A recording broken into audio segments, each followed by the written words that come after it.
Olá, boa tarde a todos e todas. Estamos aqui em mais um encontro, Reflexões à Luz do Espiritismo, produzido pelo MAP, Movimento de Amor ao Próximo. E queremos já agradecer a você que está chegando aqui pelo Instagram, pelo Facebook, pelo YouTube, tudo conjugado aí nessa conexão, nessa produção na direção do MAP. Então você pode entrar tanto no Instagram, no YouTube, no Face e depois compartilhar. E nós estamos entrando em novembro e, como sempre, o MAP aborda essa temática sobre vários aspectos, do Novembro Azul, falando da saúde integral do homem. E hoje nós temos aqui, para nossa alegria, um convidado muito especial, que é o Dr. Jorge Ábido, médico homeopata, formado pela Faculdade de Medicina, UFRJ, em 1984, especializado em homeopatia pelo Instituto Ramaniano do Brasil. Trabalhou também no ambulatório de homeopatia em Vila Isabel, no Centro Municipal de Saúde Maria Augusta Estrela, da Prefeitura do Rio de Janeiro, onde se aposentou em 2020. Mas o Dr. Jorge continua aí na lida, atuando no seu consultório, na Tijuca, atendendo crianças e adultos, e possui um canal do YouTube, Dr. Jorge Ábido, que no finalzinho, Dr. Jorge, gostaríamos que o senhor falasse um pouquinho desse canal e do trabalho que é feito lá. Então, dando aqui as boas-vindas em nome do MAP, em nome de todos os internautas que estão conectados conosco, agradecendo muito desde já a sua contribuição. Boa tarde, Dr. Jorge. Boa tarde, eu que agradeço o amável convite e é um prazer estar aqui falando aos amigos do MAP e da Rádio Rio de Janeiro sobre esse tema de saúde. Beleza, muito bom. Doutor Jorge, nós, no público leigo, nós temos um conceito meio equivocado ainda do que é saúde. O senhor poderia falar do conceito de saúde da OMS? Qual o conceito que ela nos traz que diferencia, talvez muito, daquilo que a coletividade ainda tem, que o cidadão comum tem de saúde? O conceito de 1946 ainda, quanto da Constituição da Organização Mundial da Saúde, o que acontece é que nessa época eles fizeram a declaração em 5 idiomas, russo, chinês, francês, inglês e espanhol, e lá consta o conceito como o completo bem-estar físico, mental e social, e não somente a ausência de doença. Posteriormente, em 1998, uma junta executiva da Organização Mundial da Saúde, ela fez uma proposta de que fosse o seguinte conceito: um estado dinâmico de completo bem-estar físico, mental, espiritual e social, e não somente a ausência de doença e enfermidade. Mas essa proposta não foi aceita na Assembleia do ano seguinte da Organização Mundial da Saúde, e prevalece o conceito de 1946, que é a saúde como bem-estar físico, mental e social. Mas nós sabemos da importância do campo espiritual, Quando na parte espiritual o indivíduo ele busca o propósito da vida dele, quando ele nessa busca ele conhece Deus, ele entende que é parte de Deus, ele vive em conformidade com as leis divinas. E aí ele atinge realmente aquele estado da verdadeira cura, do equilíbrio. Agora, doutor Jorge, parece que cada vez mais as universidades, a gente tem aqui a própria UERJ, o UFRJ, a UF também, cada vez mais ampliando esse conceito de espiritualidade e saúde. Você poderia falar um pouquinho como é que está isso na academia, no campo profissional? Ainda tem muita resistência, aquelas pessoas que, quando ouvem falar em saúde e espiritualidade, torcem meio que o nariz. Como é que é isso? Isso vai muito do orgulho do indivíduo, porque nós temos várias pessoas, vários, independente do nível intelectual, nós temos essa parte psicológica da emoção da pessoa, então esses sentimentos, orgulho, atrapalham um pouco aí. Então existe uma certa prepotência de alguns cientistas, né, de achar que sabem tudo e não aceitam, né, esse outro lado. Então isso realmente atrapalha, mas a gente já vê um movimento muito forte, né, em função disso, em algumas universidades, como a UERJ, né, e a Fluminense também, essa colocação do lado espiritual, porque não resta dúvida da importância desse campo na saúde, na manutenção da saúde, né? Uhum. E nesse contexto, né, fazendo um cortezinho aqui, a gente ainda está vivendo essa questão da pandemia, né, com as sequelas tanto físicas, emocionais, psicológicas, as perdas, né, que são imensas, né, no Brasil aqui mais de 600 mil óbitos, né? Como o senhor vê nesse momento, se na sua prática, qual a diferença que se consegue perceber quando a pessoa consegue ter aderência a essa questão da espiritualidade? Aí nós estamos falando de espiritualidade independente da crença religiosa, mas de algo. O senhor percebe alguma diferença nos pacientes, né, que tem essa aderência a uma crença ao lidar nesse contexto? Como é que é a sua visão, a sua constatação, né, nesse período de pandemia? Como é que tem sido? A minha visão é que a diferença é nítida quando a pessoa considera o lado espiritual. Se você vê um jovem que é evangelizado e um jovem que não foi evangelizado, independente da religião, pode ter sido na igreja evangélica, na igreja católica, mas se ele na casa espírita, se ele foi evangelizado, ele tem um comportamento diferente, ele tem aquela maturidade espiritual que você não nota no outro jovem. Então, nessa parte de doença também, hoje em dia já está provado que a pessoa que tem uma fé, que acredita em alguma coisa, ela adoece menos. Quando ela adoece, ela se recupera mais rápido. E quando ela não tem recuperação pronta, uma recuperação 100% por ser uma doença crônica, ela convive melhor com essa doença.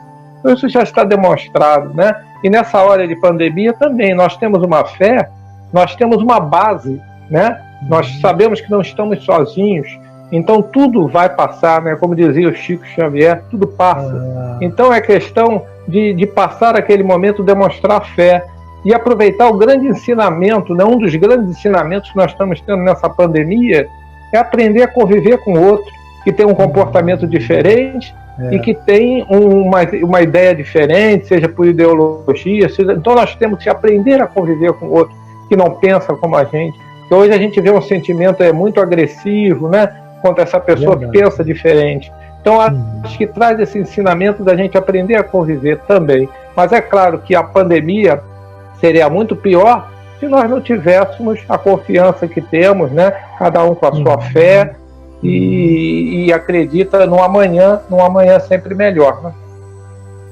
É isso aí. Lembrando a música do Guilherme Arantes, né? Amanhã, né? Será um outro dia, né? De esperança, um outro de mudança, dia, né? Muito lindo. Exatamente.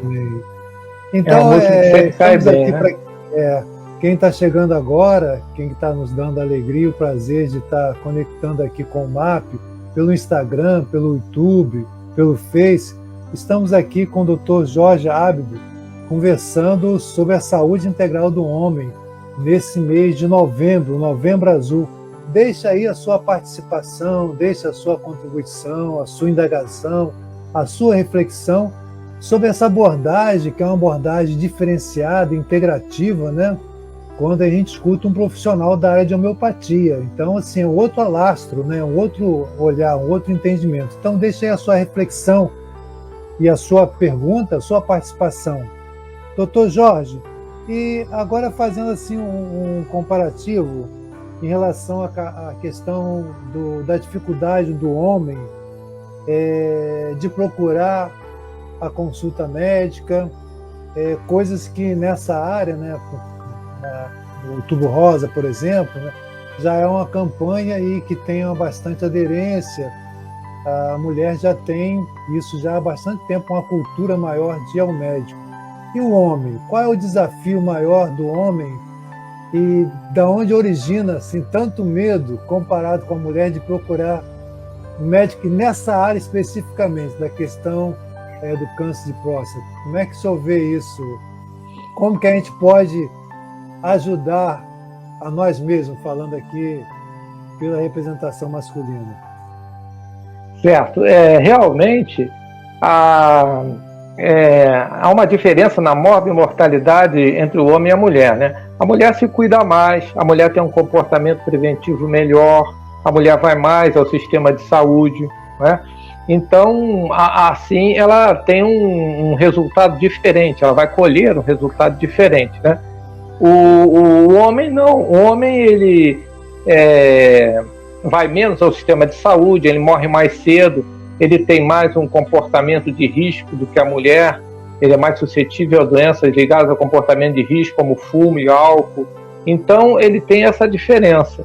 E eu acredito que a mulher morre mais de câncer, de doenças circulatórias, o homem morre mais de causas externas, de violência, de acidente. Então, o que acontece, o desafio que existe aí, é tentar mudar essa mentalidade masculina, porque o homem não tem um comportamento preventivo como a mulher tem, né? Ele é mais suscetível a doenças de comportamento de risco, que eu já disse, o fumo, o álcool, né?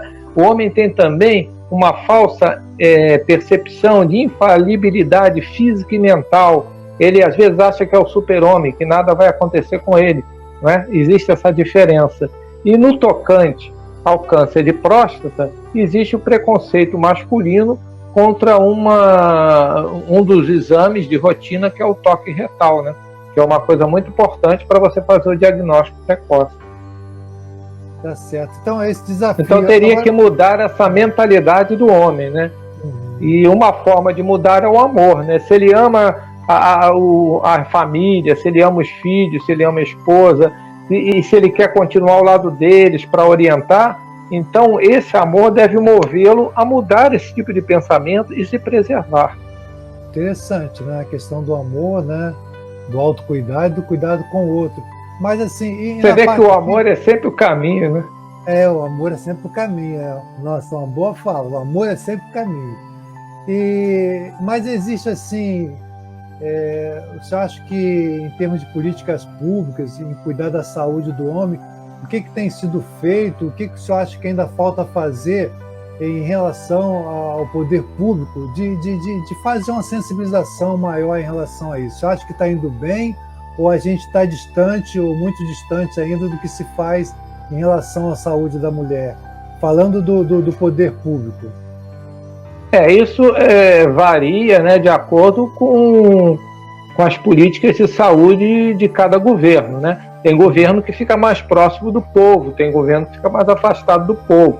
Então eu acho que é melhor uma maior aproximação do povo, deixando que ele também participe, de certa forma, né, tenha uma participação, e também uma política que vise não só tratar a doença, mas promover a saúde, né? E nisso, né, o que se fala aqui sobre as práticas integrativas e complementares, elas vêm favorecer isso de uma maneira muito grande, né?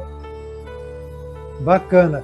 E como o senhor está colocando aí, né, as práticas integrativas e complementares, a gente tem assim um leque grande, né? A gente da cromoterapia, né, dos florais de Bach, constelação familiares, então assim uma gama, né, medicina chinesa muito grande. Mas assim a homeopatia, o senhor poderia assim dar um lastro maior da homeopatia, assim qual o diferencial que nós podemos encontrar na homeopatia em relação à medicina clássica? Não sei se o termo é esse que a gente pode dizer, né? O que diferencia assim, a homeopatia da medicina clássica, ou tem outra denominação? Existem algumas diferenças, mas as principais, a gente vê que o conceito da homeopatia, a homeopatia é um tratamento que aborda o paciente como um todo. Ele contempla a parte física e mental, então leva em consideração os sintomas físicos, os sintomas emocionais e a individualidade do paciente, certo? Então o paciente ele tem o seu tratamento personalizado, ele tem um remédio que é próprio para ele, né? Isso é uma grande diferença entre alopatia e homeopatia. Agora, a alopatia tem o grande valor dela, né? Isso não há dúvida. Não há... a questão é se combinar as duas, né? Elas se potencializam, quem sai ganhando é o paciente. Então não deve ser uma substituindo a outra, mas elas trabalhando em conjunto para o bem-estar do paciente. E o médico sabe decidir quando aplicar uma, quando aplicar a outra, ou quando associar, certo? Então isso é uma questão de bom senso, né? Você não vai pegar um indivíduo com uma pneumonia, com falta de ar, e querer tratar ele ali só com homeopatia, não vai dar certo, né? Mas a homeopatia tem uma gama de tratamento muito grande também, distúrbios do climatério, fenômenos alérgicos, reumatismo, então tem uma coisa muito boa. Então, como eu estava dizendo, o tratamento é personalizado. Então eu gosto de fazer a seguinte comparação, por exemplo, se no consultório do homeopata chega a Dona Maria com dor de cabeça, ela vai sair com a prescrição de dipirona, certo? Se ela chega com o seu João com dor de cabeça, ele vai sair com a prescrição de dipirona também, né? Então não é um tratamento personalizado. Ao passo que se esses dois entram no consultório do homeopata, ele vai esmiuçar as características da Dona Maria e vai ver que ela é uma pessoa muito emotiva, que chora com facilidade. É uma pessoa que sofre de problemas de varizes, circulação dos membros inferiores. Ela é uma pessoa, uma paciente, que tem essa dor de cabeça que melhora quando ela sai ao ar livre, mas piora quando ela faz uso de frituras, ingere gorduras, né? Então ela sai com medicamento chamado pulsatila do consultório para a sua dor de cabeça. O seu João, quando ele está com o médico conversando com ele vê que o paciente, o seu João é uma pessoa agressiva, explosiva, certo? Então ele tem aquela dor de cabeça dele que piora com sintoma, quando ele ingere café, certo? E ele melhora quando ele tira uma soneca, um sono curto. Aí ele melhora. E o seu João tem essa característica agressiva e sofre muito de problemas de estômago, refluxo, azia. Então ele melhora com um remédio chamado Nux Vomica. Como você pode ver, o tratamento é personalizado, sabe? A homeopatia é um remédio para cada paciente. E nos postos da prefeitura, a proposta da homeopatia é que às vezes a situação atravessa mais dificuldade, mas a proposta é que o paciente encontrasse também um remédio fornecido pelo governo, ali na farmácia. E o médico homeopata prescrevendo vai dar preferência a esses remédios que tem ali para ser cedido. E existe a farmácia de homeopatia da prefeitura. Interessante. Olha, muito enriquecedora, né, esse destaque para quem não conhece, né, o tratamento da homeopatia, que abrange, né, e como você falou, né, esse exemplo da dor de cabeça, né, no médico clássico, na medicina clássica, seria o mesmo remédio, mas aí nessa abrangência desse entendimento do ser completo, né, bio, sócio, espiritual, né, esse olhar mais holístico, seria isso que a homeopatia abrange nessa estratégia de... Exatamente, ela trata o indivíduo como um todo, a parte física, mental, espiritual, né? Leva em consideração o lado social. Hahnemann sempre levantou isso, que o indivíduo tem que ter um trabalho. Hahnemann é o pai da homeopatia, né? Samuel Hahnemann é o médico alemão. Então ele sempre levantou isso, a importância do ambiente que o indivíduo tem. Se ele mora numa casa insalubre, isso vai cooperar para a doença dele. Se ele trabalha a contragosto, se ele tem uma mágoa. Então Hahnemann sempre olhou esse lado também. Hahnemann foi um gênio, né? Então a homeopatia traz isso no seu cerne, essa observação de todos esses campos, espiritual, físico, emocional, social. Bacana, muito bom. E queremos aqui lembrar mais uma vez aos internautas que estão conosco de deixarem aí a sua contribuição, a sua indagação, a sua reflexão, agradecendo você que está aqui pelo YouTube, Instagram e Face. Compartilhe também esse vídeo e outros tantos vídeos que existem na nossa página do MAP. E aproveitando aqui, nós estamos em período de novembro azul, encaminhando para o Natal. Entre também na nossa página lá e veja como você pode participar contribuindo com a campanha de Natal. Como é sabido, o MAP atua em várias comunidades, né? Várias, com a população em situação de rua, e sua doação será muito bem-vinda em relação às questões da campanha, né? Seja de brinquedos, seja de cesta básica. Entre na nossa página, lá tem um contato e procure ver como você pode estar colaborando conosco também para mais esse momento, né, de ajuda àqueles que mais precisam. Então, voltando aqui para nosso encontro, Reflexões à Luz do Espiritismo, a Saúde Integral do Homem, estamos aqui com o Dr. Jorge Ábido, médico homeopata, que tem o seu consultório na Tijuca, que possui o canal, procurem lá no YouTube, Dr. Jorge Ábido. Olha, eu vou pedir depois, vai aparecer o nome aqui embaixo, como é que se escreve, né? Dr. Jorge, A maiúsculo, né? B mudo, D-O, Ábido, Dr. Jorge Ábido. YouTube, procure lá e tem muita coisa interessante. Eu já estive fazendo uma visita lá e é muito enriquecedor as abordagens que o Dr. Jorge faz. Então, Dr. Jorge, agora falando especificamente sobre a prevenção do câncer de próstata, né?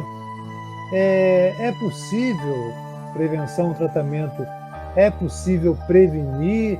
Quais são as formas que a gente pode evitar que isso ocorra, né?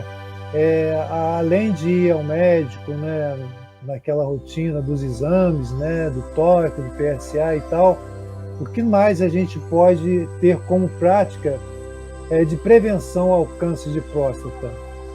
E se essa procura, se o senhor vê historicamente, se ela está melhorando, né, ou ela está estagnada ainda quanto à procura do homem a fazer esse tipo de exame de rotina?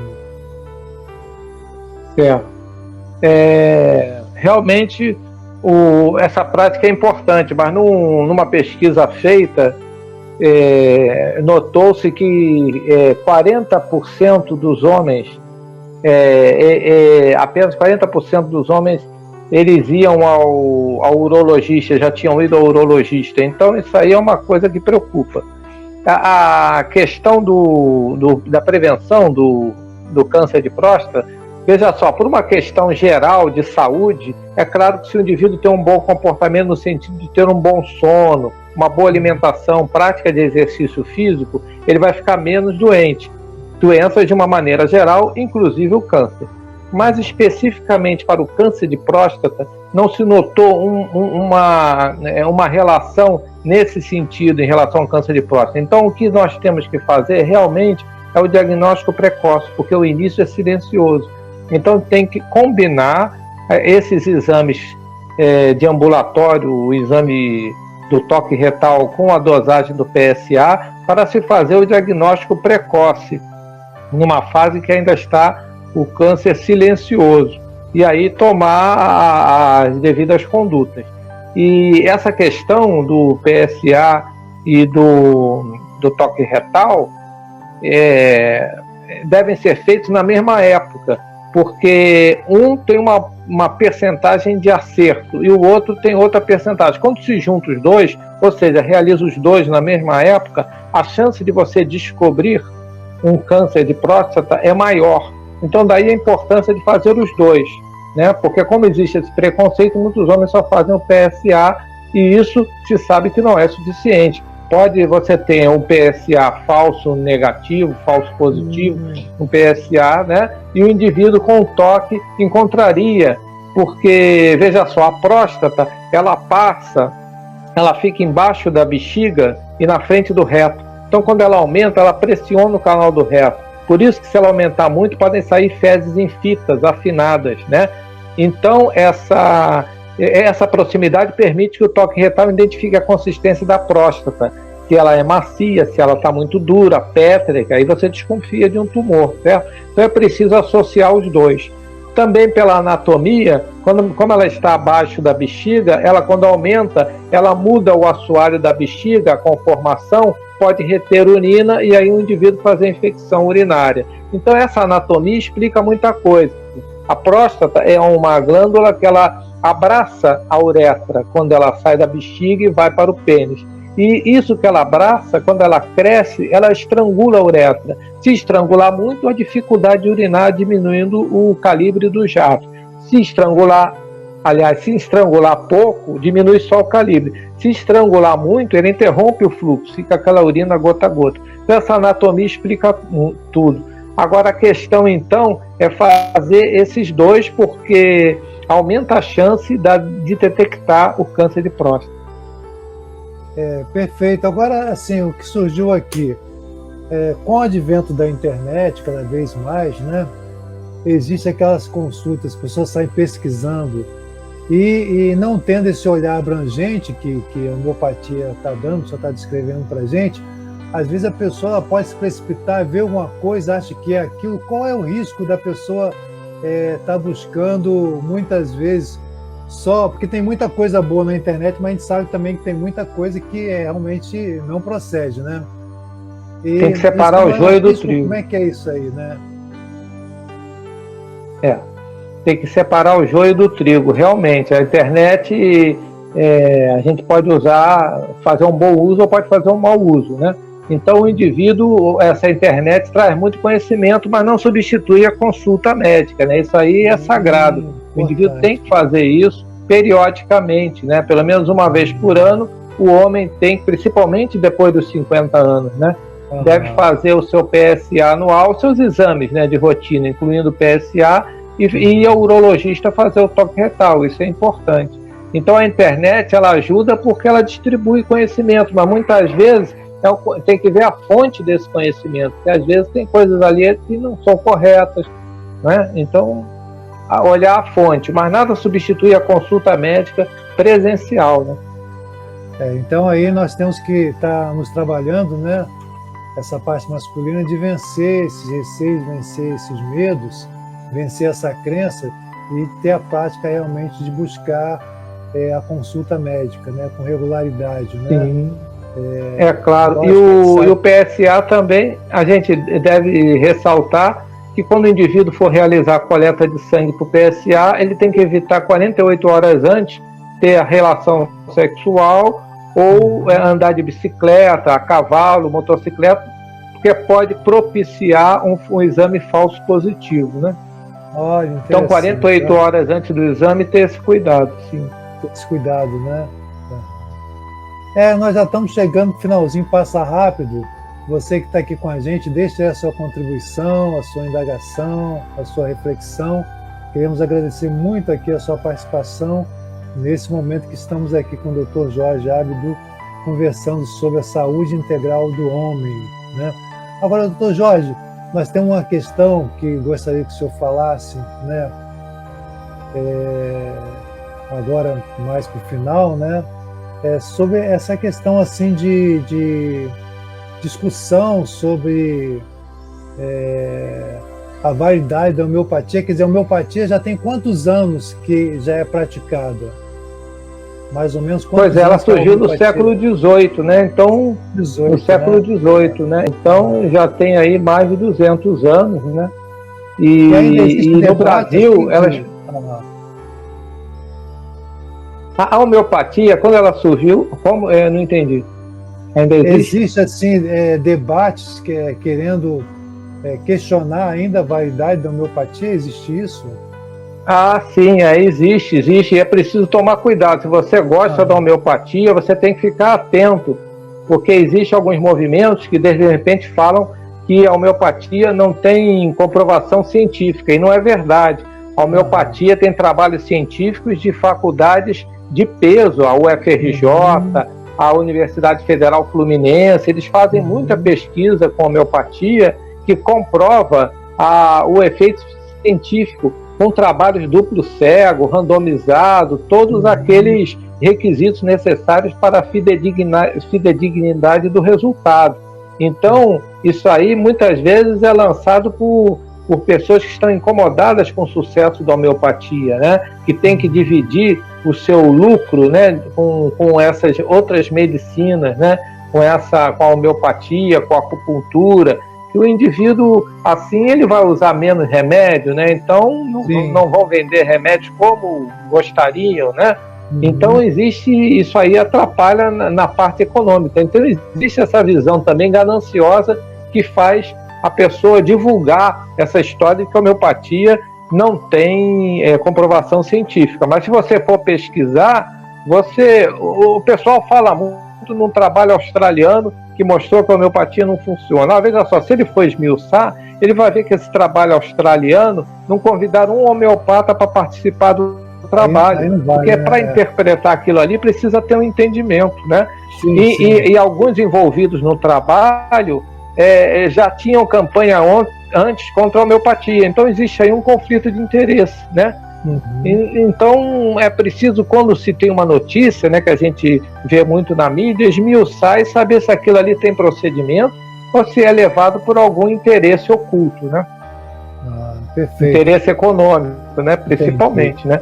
Porque a venda de medicamentos, não estou dizendo que o medicamento é útil, mas você tem que ver se realmente está indicado fazer aquilo, se você só pode ter o resultado com aquele medicamento. Então há várias situações de enfermidade. Umas você tem que usar a alopatia, outras você pode usar a homeopatia.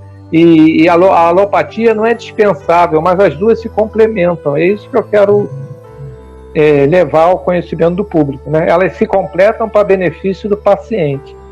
Agora, de vez em quando, você vê esses movimentos, né? Contra a homeopatia, dizendo que não, contra a acupuntura também, contra essas medicinas complementares. Perfeito. Agora, sim, no seu canal, você poderia falar mais um pouquinho, nós estamos quase no finalzinho, falar um pouco mais do seu canal, assim, qual é a prática, qual é a dinâmica do canal que o senhor realiza, desenvolve, né? Fala um pouquinho mais pra gente, como é que... esse canal no YouTube, você pode acessar com o Dr. Jorge Ábida, e você vai acessar o canal e eu falo de homeopatia e prevenção em saúde. Então são medidas de prevenção de saúde, você cultivar bons pensamentos, você ter um bom sono, você ingerir a quantidade de água adequada, né? O que você pode fazer para preservar a sua saúde. Falo também de temas da homeopatia, dos movimentos contra a homeopatia, também cito isso lá, que eu acho que a população tem que estar informada, né? Você não pode, de repente, achar a homeopatia não funciona, vamos proibir a homeopatia aqui no Brasil, vamos proibir a acupuntura, porque isso está acontecendo, tem que abrir o olho, hein? Então, se você não usa, tudo bem, é um direito que você tem, mas se eu uso, se o fulano usa, Beltrano usa, vamos deixá-lo na liberdade de usar, porque isso não vai fazer mal a ele. E quem decide se vai ser feito ou não, sendo médico, ele sabe quando pode ser feito e quando tem que ser feito outra medicina, outro tipo de tratamento, certo? Isso aí é uma responsabilidade do médico. Então, existe realmente esse movimento. E no meu canal eu faço vários vídeos sobre esses temas e falando também desses movimentos contra a homeopatia. Tá ok. Nós vamos deixar aqui embaixo, né, o seu link para que as pessoas possam acessar, né, e estarem assim integrados, né, inteirados, informados. E o senhor teve também uma fala que traz luz para todos nós, quando o senhor disse não. O senhor pegou o exemplo da pneumonia. Não, eu não vou usar a homeopatia ali naquela hora. Então, assim, elas são complementares, né? Elas se complementam. Porque, às vezes, também existe o outro lado. Às vezes a pessoa assim, não, eu só uso homeopatia e fica numa radicalização, onde que muitas vezes, né, a alopatia ela vai complementar e vai ajudar. Então, a ideia é complementariedade, né? Exatamente. A ideia é complementar para benefício do paciente, né? E é tudo uma questão de bom senso, né? O indivíduo também não pode considerar essa doença tem cunho espiritual, eu vou tratá-la só no lado espiritual. Não, ela tem que ir ao médico para saber realmente se tem, porque, né, todo o radicalismo, todo o extremismo é perigoso. Então a religião é importante? Claro que a religião é importante. O judeu tem que ouvir o rabino na sinagoga, o evangélico tem que ouvir o pastor na igreja, o católico tem que ouvir o sermão do padre e o espírita tem que assistir a palestra, porque religião é importante. Isso, o que eles disserem vai nos fazer refletir, e às vezes essa reflexão leva você a uma mudança de conduta que vai te deixar mais equilibrado, que vai fazer com que você conviva melhor com o seu próximo. Então a religião é importante, mas com bom senso. Tem que também né, manter a ciência em desenvolvimento, tem que também ouvir o lado da ciência, tem que também, elas se complementam, né? Se complementam. Tem que também ouvir a opinião do médico quanto àquele problema e não ficar num extremo só do problema. Sim. E lembrando que no caso da doutrina espírita, né, o tripé, né, ciência, né, religião e filosofia, né? E filosofia, exatamente. Foi o que Kardec mostrou, né? Com e certeza. comprovou. E Kardec era cético, hein? Inicialmente ele era cético, né? Mas ele, como todo bom cientista, ele quis investigar. E isso não se vê por aí em certos cientistas com prepotência. Ah, não, isso não serve. Ah, isso não funciona. Mas já foi lá, já experimentou, já observou. Então o senhor não é o verdadeiro cientista. Isso aí. Então estamos chegando aqui ao final, né, com esse encontro assim, maravilhoso com o Dr. Jorge Abdu, falando aqui da saúde integral do homem. Né, você pode acessar, compartilhar esse vídeo. E queremos deixar aqui, Dr. Jorge, que o senhor possa dar aquele tchau, até a próxima oportunidade, agradecendo muito o nome do MAP, né?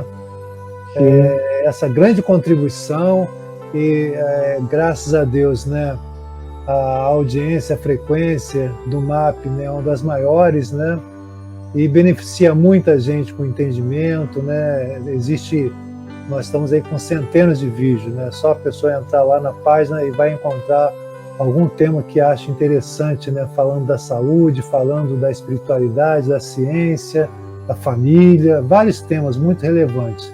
Então, o senhor possa dar aí as suas despedidas, né, para um próximo encontro futuro. Agradecemos muito a sua contribuição. Eu quero agradecer o convite amável que vocês fizeram, né? Deixar aqui os meus votos de felicidade, paz e saúde a todos os ouvintes da Rádio Rio de Janeiro e do MAP, e agradecer ao MAP pelo serviço que ele está fazendo, pelo serviço de utilidade pública, né? Falando do Outubro Rosa, do Novembro Azul. Isso é de uma utilidade imensa, né? E lembrar sempre que o pensamento é muito importante, a conduta. Então, a doença de hoje a úlcera de hoje, por exemplo, pode se cicatrizar ou pode complicar amanhã, se o indivíduo não vigiar o seu comportamento, não vigiar o seu pensamento. Então, essa parte é muito importante e o programa também ressalta sempre isso, né, nas suas exibições. Então, muito obrigado a todos, paz e saúde para todos. Muito obrigado, Dr. Jorge. Agradecemos mais uma vez aos internautas aqui pelo Face, pelo YouTube, pelo Instagram. Até o próximo encontro, Reflexões à Luz do Espiritismo. Paz e bem, paz e luz, paz, muita paz. Paz.